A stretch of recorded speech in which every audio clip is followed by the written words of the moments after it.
Caleb Horn had a clipboard, cold coffee, and absolutely no intention of making history today.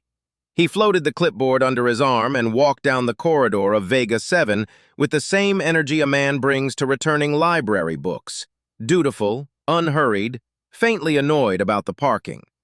The station smelled like recycled air and someone's burned oatmeal. The lights in Corridor 7 had been flickering for 3 days. Maintenance kept saying they'd get to it. Caleb had stopped believing them around day 2. He had 6 health checks scheduled before the treaty signing tomorrow. 4 human diplomats, 1 Velhari trade consultant who was perfectly pleasant but produced a smell like warm vinegar when nervous, and 1 Dracovian ambassador named Vrakneth, who was, according to every briefing document Caleb had been handed and immediately half-read, the single most powerful non-human diplomat currently operating in known space. Caleb had written, "Check throat, probable dehydration from travel," in his notes next to Vrakneth's name, and moved on with his morning. The doors to the ambassador's suite were large. Someone had widened them recently, the seams still fresh where the original frame had been cut back. Caleb knocked. Nothing happened for a moment. Then the wall on the other side of the door sneezed. At least that's what it felt like. The pressure wave hit Caleb in the chest like a flat hand. His coffee sloshed. The observation window at the end of the corridor made a sound like a coin spinning on a hard floor, a tight, vibrating ring that faded slowly. The lights, already unstable, blinked out for 2 full seconds. Caleb looked down at his coffee, looked at the door, looked back at his coffee. He knocked again. The door opened. A Dracovian attendant filled the frame, about 9 feet, gold-scaled, wearing the kind of expression that said it had been a very long morning, and Caleb was not improving it. Behind the attendant, the room was large and dim and warm, in a way that pressed against Caleb's skin like opening an oven door. 4 more Dracovians stood at intervals around the walls, still, watching. And in the center of the room, seated on something that was either a very large chair or a very small platform, was Vrakneth. Caleb had read the briefings. He had seen the photographs. He was still not entirely prepared for the reality of 17 feet of ancient scaled authority sitting 12 feet away from him, which is the kind of thing photographs simply do not communicate properly. Vrakneth's scales were deep red-brown, the color of old brick in late afternoon sun. His eyes, when they fixed on Caleb, were the particular orange of coals that haven't gone out yet. He had the posture of something that had never in its life considered the possibility that another creature might pose a threat to it. Not aggressive, just settled. The way a mountain is settled. He was also, quite obviously, leaking from the nose. Not dramatically. Not in a way that Vrakneth was acknowledging. A thin trace of something dark and faintly luminous at the edge of one nostril, and the air near him carried that burning copper smell that Caleb's research notes described as a stress marker in Dracovian physiology. The 4 attendants along the walls were looking at various points in the room that were not Vrakneth's face. A coordinated act of diplomatic blindness. Caleb walked in, set his bag on the nearest flat surface, and opened his clipboard. "Ambassador Vrakneth," he said. "Caleb Horn, Vega 7 Medical. I've got your pre-signing health check scheduled for this morning." He looked up. "How long has that been going on?" He nodded briefly toward the nostril situation. The temperature in the room dropped in a way that had nothing to do with the climate controls. One of the attendants made a small, tight sound. Vrakneth looked at Caleb the way a geological formation might look at a bird that had landed on it. Not angry, exactly. More processing. "Dracovians," he said, in a voice that moved through Caleb's chest cavity like low notes on an organ. "Do not get sick." Caleb looked at his clipboard, looked back at Vrakneth, looked at the nostril situation. "Well, shoot," he said. He pulled out his penlight. He crossed the room. He was aware, in the peripheral part of his brain that was not focused on the task, that every Dracovian in the space had gone very still. The particular stillness of things deciding something. He kept his eyes on Vrakneth, his pace easy, his face doing the same neutral professional expression it did when he was checking the knee reflexes of the station's head of security. who was 6'4" and had once bent a door handle with his bare hand by accident. "Can you open your mouth for me?" Caleb asked. "I want to look at the back of the throat." The room did not breathe. To Caleb's left, in his peripheral vision, something moved. A Dracovian attendant, the one nearest the wall, had shifted. Caleb did not look. He had heard the sound. He knew what it was. His pen kept moving across the intake form, writing down the time, the presenting symptom, the ambient room temperature. He looked at Vrakneth and waited. He had learned in 12 years of field medicine that the most important thing a person could do in a charged room was decide not to be afraid of it, and then behave accordingly. Not perform calm. Actually misplace the fear somewhere temporarily useful and deal with what was in front of you. What was in front of him was a sick patient who needed someone to look at the back of his throat. Vrakneth looked at him for a long, slow moment. The coal-orange eyes were unreadable. The room was unreadable. The whole situation was probably going to be in 6 intelligence reports by tomorrow morning. Vrakneth opened his mouth. Caleb leaned in with the penlight. "Say ah," he said from professional habit. From somewhere deep in the enormous chest, in a voice like gravel settling at the bottom of a canyon, Vrakneth said, "Ah." The back of Vrakneth's throat looked like the inside of a forge. Caleb held the penlight steady and leaned in another inch. The heat coming off the open mouth was considerable. His eyebrows felt it. The little hairs on the back of his hand felt it. He catalogued what he was seeing with the same methodical attention he gave everything. The deep inflammation along the secondary palate, the dark swelling at the base of the throat structure, the way the tissue there had pulled tight and angry around something that was working too hard. He had never looked inside a Dracovian mouth before. He was pretty sure no human had. He clicked the penlight off and stepped back. "Okay," he said. He wrote something on his clipboard. "Okay." Vrakneth closed his mouth. The heat in the room dropped slightly. One of the attendants along the wall exhaled in a way that suggested he had forgotten he needed to do that. Caleb flipped to a new page on his clipboard and wrote, "Secondary palate inflamed, tissue swelling at pharyngeal base, presenting markers consistent with upper respiratory viral load in humans. Adjust for Dracovian base temp, check mineral composition of mucal discharge. Do not use standard thermometer." He underlined that last part. Then he pulled out his standard thermometer anyway, because he needed a baseline, and touched it gently to the outer scale near Vrakneth's jaw. It made a soft sound, a small, defeated sound. Caleb looked at it. The display was blank. The casing had gone slightly soft at one edge. He set it carefully in the bin he used for compromised equipment and wrote, "Acquire thermal sensor from engineering," in his notes. Vrakneth watched all of this. "You came unprepared," he said. Not an insult, an observation. The tone of something that has watched a great many preparations fail. "I came prepared for humans," Caleb said. "I'm adapting." He looked up. "How long has the pressure been building behind the eyes?" A pause. Vrakneth said, "That is not a symptom I disclosed." "No," Caleb agreed. "You're squinting slightly on the left side. Usually means sinus pressure. Does it get worse when the station does a pressure cycle?" Another pause. Longer. The attendant nearest the door shifted his weight. "Yes," Vrakneth said. Caleb nodded and wrote that down too. He asked about diet. He asked about sleep. He asked in the same flat, unhurried voice how many consecutive hours Vrakneth had been in pressurized transit before arriving at Vega 7. He asked whether there had been any other Dracovians exhibiting similar symptoms in the delegation's recent quarters. He asked whether the burning copper smell was constant or intermittent. Vrakneth answered all of it. Slowly at first, with the careful economy of someone who was deciding, question by question, how much ground to give. Then, with slightly less ceremony, because Caleb kept writing things down and asking follow-up questions and showed no signs whatsoever of finding any of it remarkable.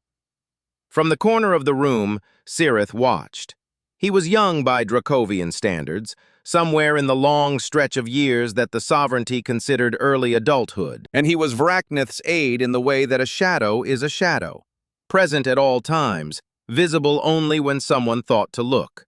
His scales were a lighter gold than the attendant's, not fully deepened yet. His eyes were sharp and missed very little. He had expected the human to be frightened. They usually were when they first stood in Vraknith's actual presence rather than the managed distance of diplomatic settings. Some hid it better than others. The good ones kept their voices flat. But Caleb Horn was not hiding anything. As far as Sareth could determine, there was genuinely nothing to hide. The man was just doing something with a clipboard and seemed primarily concerned about mineral compounds. Sareth did not know what to do with this. Caleb said he needed a thermal sensor from engineering. He excused himself with the brevity of a man who had somewhere to be and went. The room sat in his absence. One of the attendants said in Dracovian that this was unnecessary and the signing should proceed as scheduled. Vraknith said nothing. Sareth watched the door. Caleb came back in 14 minutes with a thermal sensor borrowed from the engineering bay and a tongue depressor to which he had attached the sensor using a strip of medical tape. He held it up briefly in Vraknith's direction. "Improvised," he said, "but it'll read accurately." Vraknith looked at the taped-together instrument. Something moved in his expression, very briefly, like a shadow crossing still water. He opened his mouth again. Caleb got the reading. He wrote it down.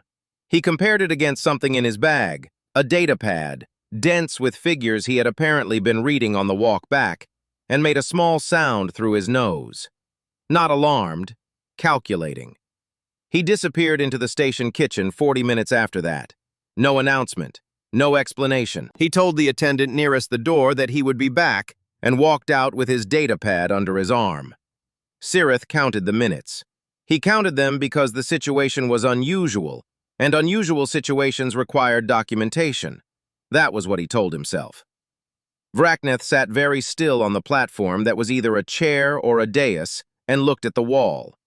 An attendant murmured that the physician had simply left. Vraknith said, "He said he would return."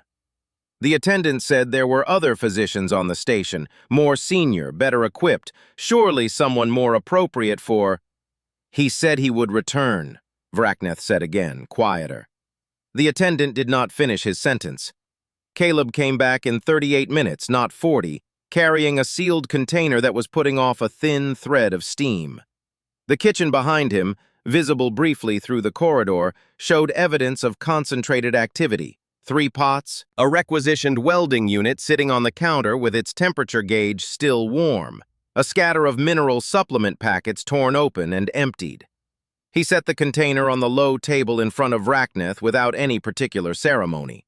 The smell coming off it was warm and strange. Not right, Sareth could tell that immediately. Not the correct mineral ratios, the wrong base entirely. But close. Closer than it should have been.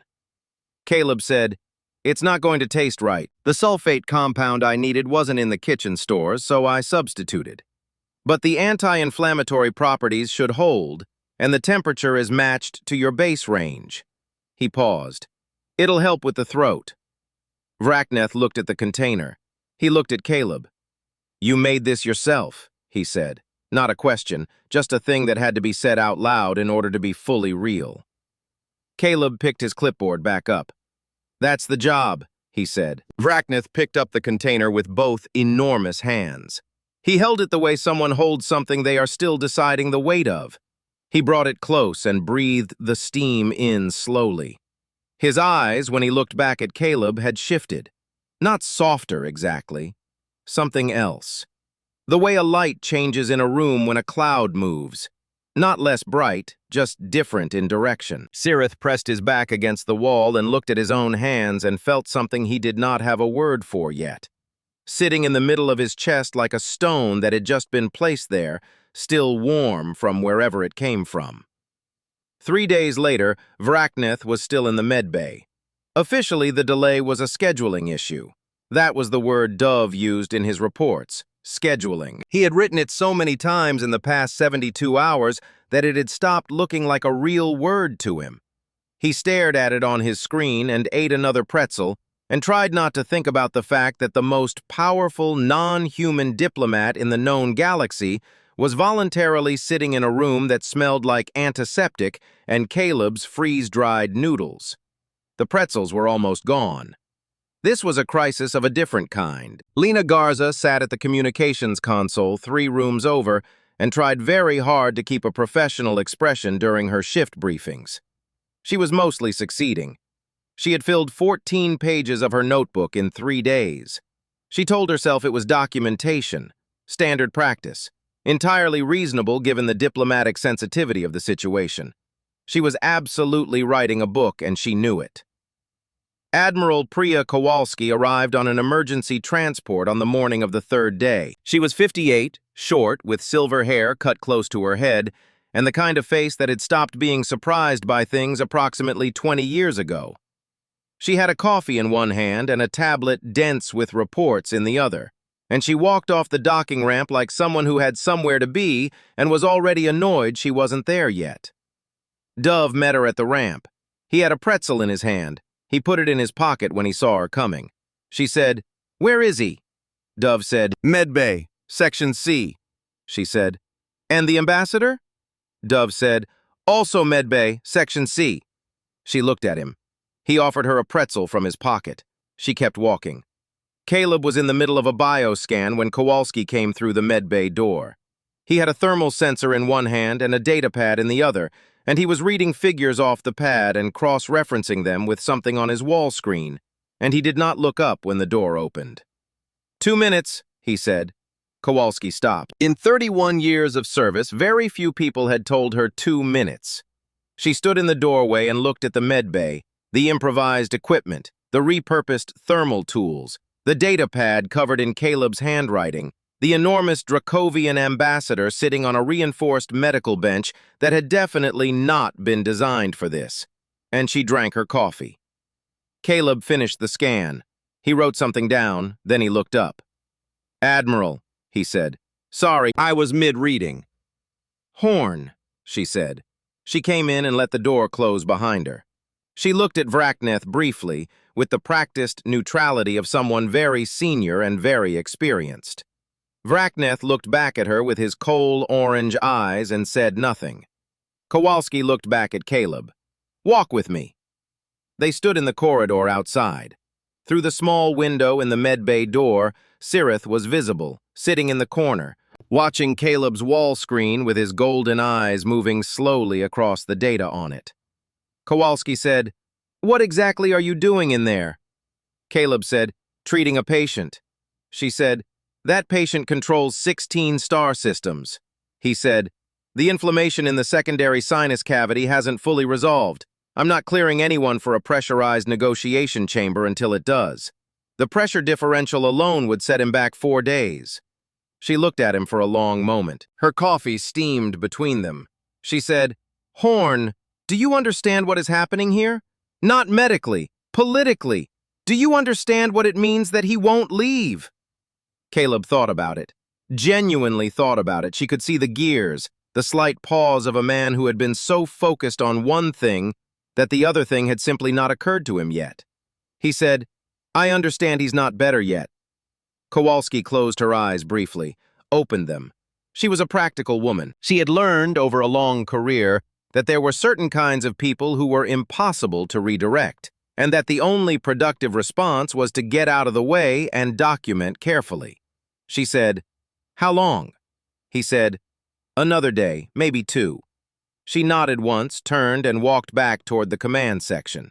She pulled out her tablet as she walked and began drafting a message to Fleet Command that used the word scheduling 11 times and contained no information whatsoever. Back inside the medbay, Sirith had moved from the corner. He was standing near Caleb's equipment table, looking at the repurposed thermal sensor, the one with the medical tape still wrapped around the tongue depressor end. He was not touching it, just looking at it with the focused attention of someone working something out. When Caleb came back in, Sirith straightened and moved away from the table. Caleb noticed. He always noticed things. He just rarely made a production of it. He went back to his datapad. He pulled up the mineral composition charts he had been building for the past 3 days, a rough map of Dracovian physiological needs constructed from public sovereignty records, 2 academic papers written by a xenobiologist on Kepler Station, and a lot of educated guessing. He sat on the edge of his desk and read. After a while, Sareth said, "Those figures are partially wrong." Caleb looked up. Sareth was looking at the wall screen. His jaw was set in the way of someone who has decided to say something and is already regretting the decision. "The copper ratio," Sareth said. "It should be higher. The records your researchers have access to are old. The ratios shifted after the Northern Territories changed diet patterns about 60 years ago." Caleb looked at his screen, looked at Sareth. He held out the data pad. "Can you correct it?" Sareth stared at the offered pad. Something crossed his face, not quite surprised, more like the specific expression of someone who had prepared for several possible responses to a thing they said, and this one was not among them. He took the pad. He began correcting the figures. His long fingers moved across it carefully. Caleb watched without comment, and then went back to the bioscan results, and for a while the medbay was quiet in the particular way of 2 people working in the same room, which is one of the more peaceable things that can happen anywhere. From the medical bench, Vrakneth watched. He watched Caleb cross-reference the corrected figures without hesitation. He watched Sareth look up once from the pad, checking to see whether the correction had landed wrong, and find Caleb already using it. He watched his young aide's expression do something careful and complicated before settling back into stillness. Vrakneth had known Sareth since he was very young. He had watched him navigate the rigid architecture of the sovereignty's social order with the focused energy of someone who had learned early that there were correct ways to exist inside a system, and that deviation was costly. He was careful. He was contained. He gave nothing away unless he had calculated the cost first. He was currently giving away copper ratio data to a human medic who had asked him directly and plainly and not thought to find it strange at all. That evening, when the station had gone to its night cycle and the medbay was dim and Caleb was doing his end-of-day notes at his desk, Sareth came to stand in the doorway. He stood there long enough that Caleb looked up. Sareth said, "The broth. From the first day." He stopped, started again. Could it be made again? It was very carefully not a question. Caleb said, "Yeah." He was already reaching for his data pad. "The sulfate ratio is better now. It'll be closer this time."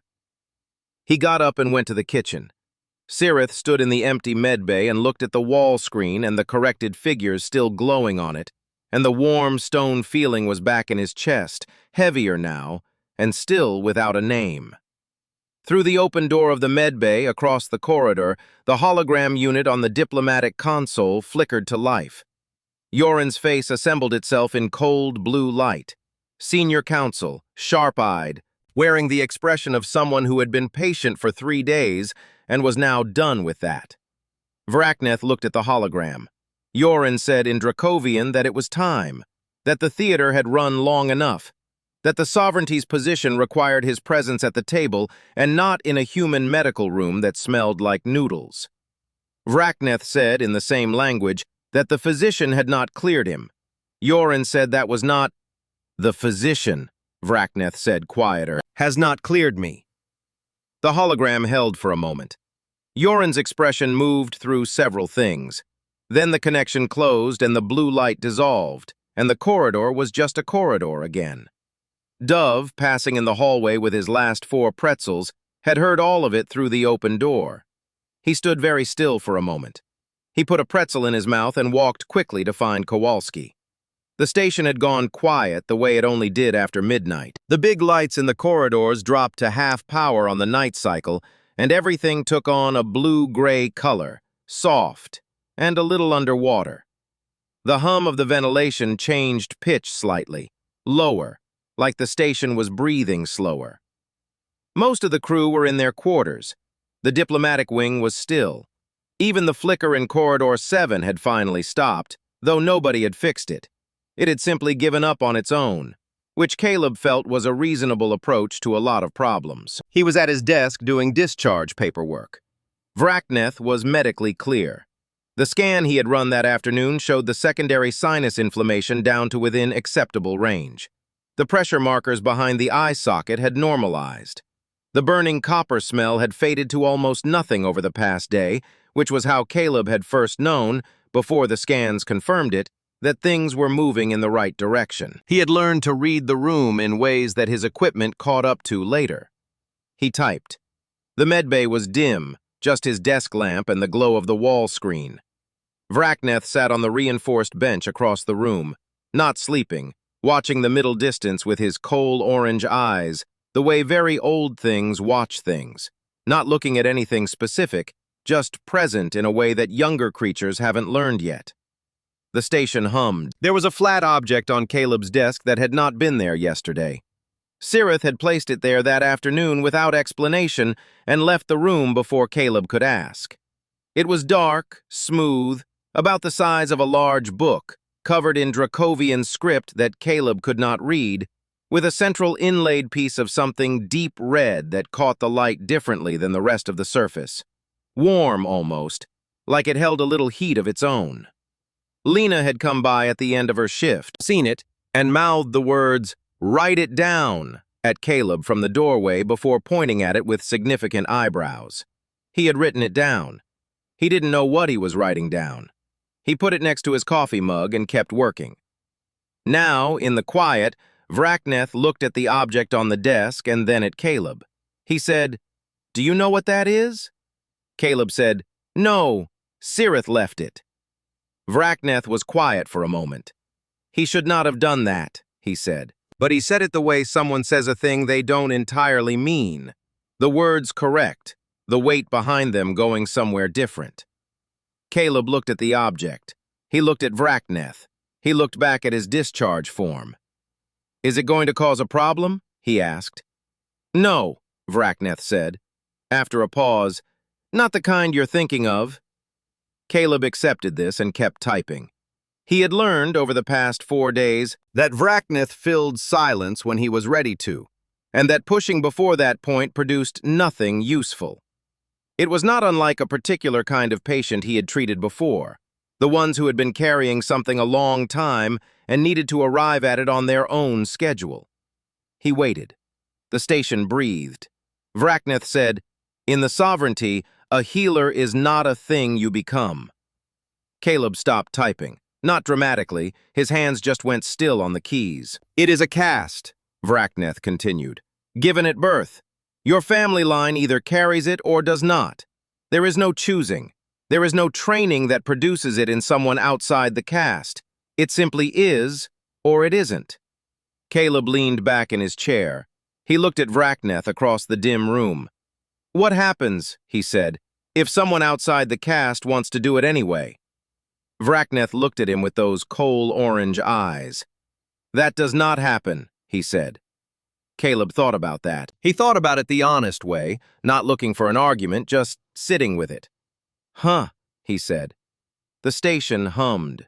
Somewhere far down the corridor, a door opened and closed.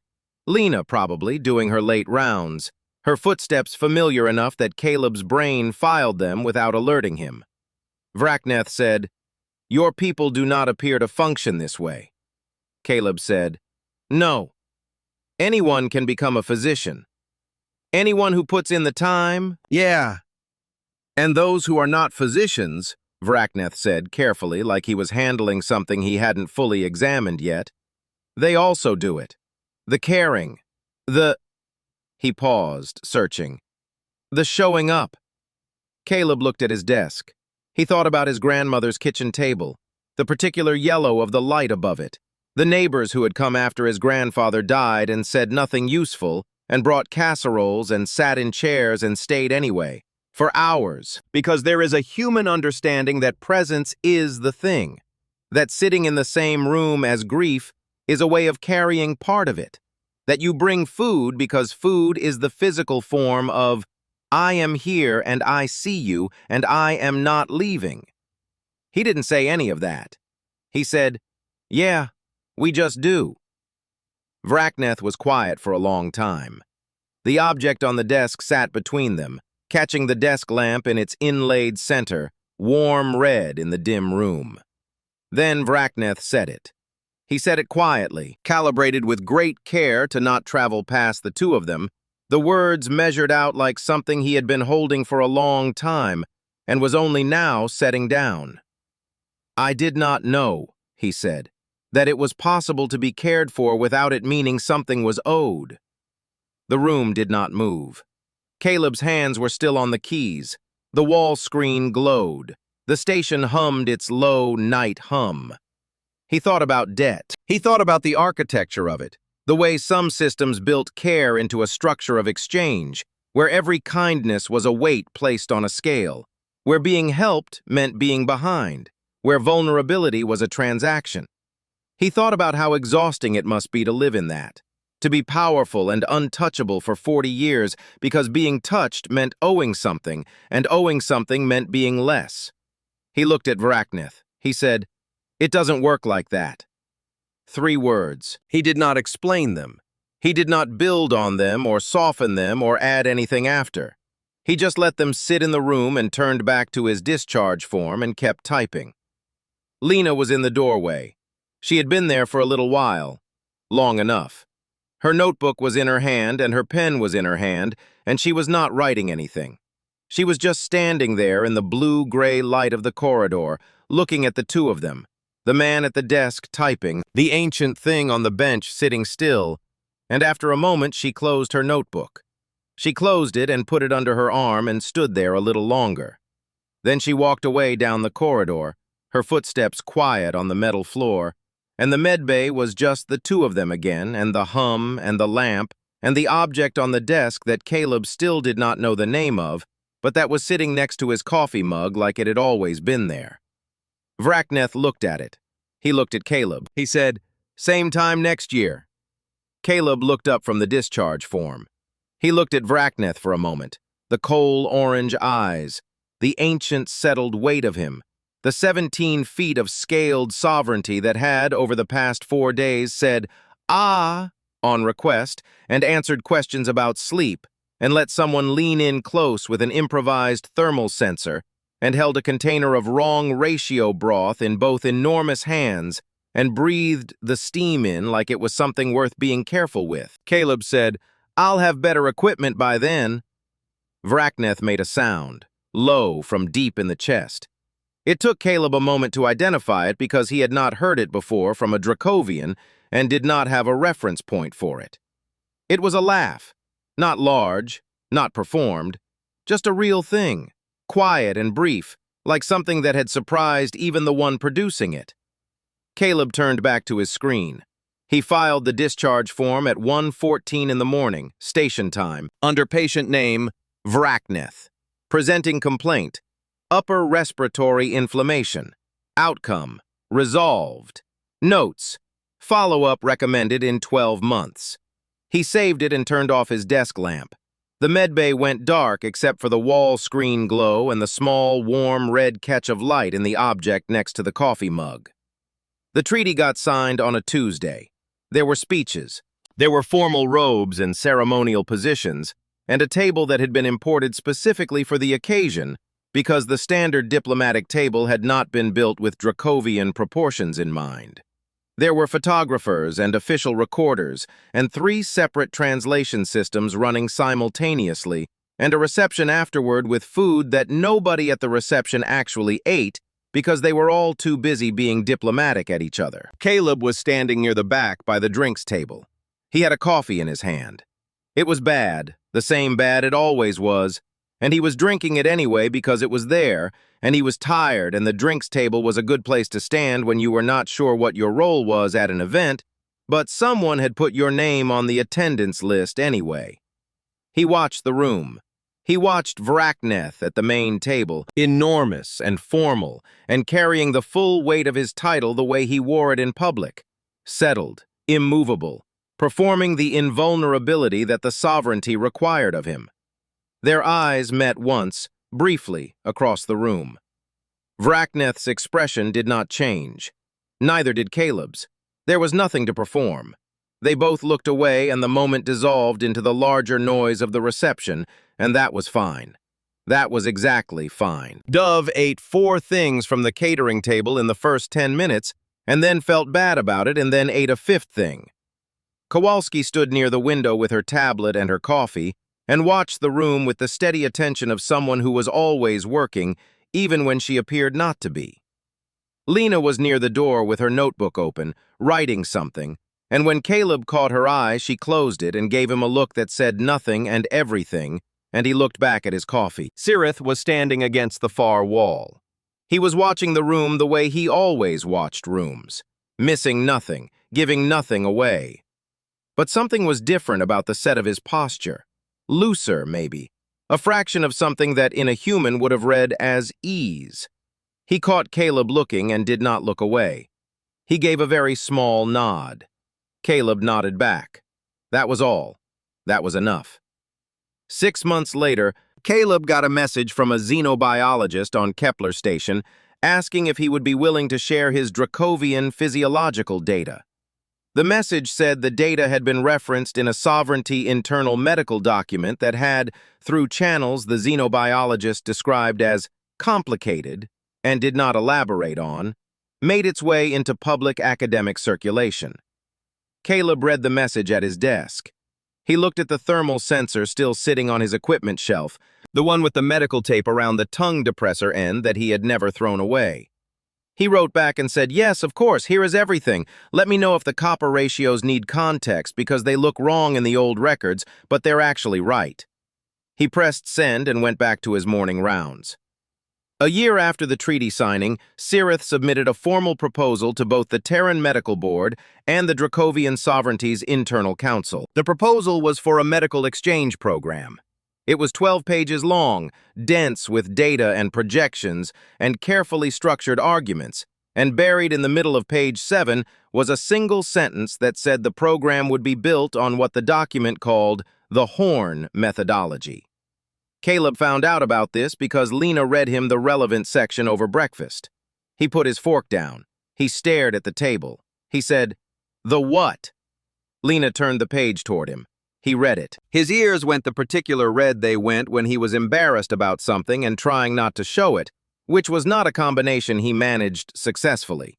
He said, "That's not a methodology. I just did the job." Lena said, "I know," and wrote something in her notebook. He pointed at the notebook. She closed it and smiled at her coffee. The exchange program was approved by both sides within 4 months, which was, by every measure of how long these things usually took, essentially instantaneous. The first group of Dracovian healers, members of a caste that had not left sovereignty space in recorded history, arrived at a Terran medical facility on a Wednesday morning in autumn, and stood in the entry hall and looked at everything with large, careful eyes. The human medics who met them had been briefed extensively. They had read documents and attended preparation sessions and been given cultural sensitivity materials 3 inches thick. Most of this preparation turned out to be unnecessary because Sirith, who arrived with the group, had spent considerable time in the preceding months sending quiet, specific, practical messages to the program coordinators about what would actually help and what would not. The first session was about wound treatment. Halfway through it, one of the Dracovian healers asked a question about pain management. A human medic answered it. The Dracovian asked a follow-up question. The human asked one back. Within 20 minutes, they were deep in a technical conversation that required 3 translation assists and a shared data pad, and had completely abandoned the prepared agenda. The coordinator watched this happen and then wrote in her report that the session had gone well. 5 years after the treaty signing, there was a research vessel running joint Dracovian-Terran medical missions in the outer systems. It was a good ship, well-equipped, with medical facilities that could handle both human and Dracovian physiology without improvisation.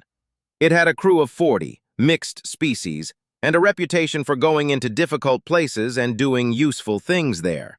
It was called the Vrakneth. Caleb found out about the name the same way he found out about most things. Late, by accident, when Lena showed him something she had been sitting on for a week because she wanted to see his face when he read it. He read it. His face did the thing. He said, "Nobody asked me about any of this." Lena said, "It wasn't about you." He thought about that. He decided she was right, and that this was correct and good, and also that he needed more coffee before he could process the rest of it. Sirith was running the program now, not from a desk somewhere, from the vessel itself, out in the field, doing the work. His messages to Caleb came irregularly, from whatever coordinates the ship was at, and they were always practical and specific, and occasionally contained corrections to data that Caleb had published, delivered with the same flat directness he had used when he first corrected the copper ratios on the datapad in the medbay on Vega 7. Caleb always wrote back within the day. He always said thank you for the correction. He always meant it. Lena's book came out in the 4th year. She did not tell Caleb she was publishing it until 2 weeks before it went out. She showed him the manuscript over dinner and watched him read the first 3 pages, and then the middle section, and then the last part. And she watched his expression move through several things, and she did not say anything until he closed it and set it on the table. He said, "You were writing a book this whole time." She said, "I was taking notes." He said, "From the doorway." She said, "The doorway had a very good view." He looked at the cover. He looked at her. He said, "The 40 minutes." She said, "That's what it was about." It sold in 7 languages in the first year, then 9. Then, in the 3rd year of its circulation, it was translated into 2 Dracovian dialects and 1 language spoken in the far edge of the outer systems by a species that had no existing word for the concept of caring for someone without expecting return. The translators had to invent one. They sent Lena a message about it, explaining the difficulty, asking if she could help them understand the core meaning well enough to build the new word properly. She wrote back a long reply. At the center of it, she wrote, "The closest I can get is this. Someone saw that you were not well, and they went to the kitchen and they came back. The new word, when they built it, was long and had 3 components that stacked together. The closest anyone ever got to a simple translation was, 'The one who comes back.'" Vraknith came to Vega 7 for a physical in the spring of the 5th year. He did not need to. The Sovereignty had its own physicians now, cross-trained and well-equipped, with current data and correct mineral ratios and everything that had been built in the years since the medbay on the station. He had access to the best medical care in known space. He submitted a request for an appointment with Caleb Horn, Vega 7 Medical, and arrived on a Wednesday morning when the station smelled like recycled air and someone's burned oatmeal, same as always. Caleb did the check. Thermal sensor. A proper one now, calibrated, purpose-built, nothing taped to anything. Bioscan. The full 17-point intake. He asked about sleep and pressure and diet, and whether the eye socket pressure got worse on the station's cycle. Everything looked fine. Everything was fine. Caleb typed up the discharge form. He did not mention the book, or the vessel with the name on it, or the new word being used in a language spoken at the edge of known space, or the exchange program, or the first group of Dracovian healers who had abandoned the prepared agenda to ask questions. He saved the form. He turned off the screen. He looked up. "Same time next year?" he said. Vrakneth's coal-orange eyes held the room light the same way they always had. Steady, warm, like coals that had not gone out and were not going to. "Same time next year," he said. Caleb nodded. He picked up his coffee. It was bad. It was always bad. He drank it anyway and reached for the next file on his desk. And the medbay was quiet and ordinary and exactly what it always was, which was the whole point, which had always been the whole point. Outside the window, the stars held their positions, and the station turned slowly. And somewhere in the outer systems, a ship with a good name was doing useful work in difficult places. And in 7 languages and 2 new ones, the same story was sitting on shelves and being read by people who were learning a word they had not needed before, and finding, once they had it, that they had needed it all along. Sonnet 4.6.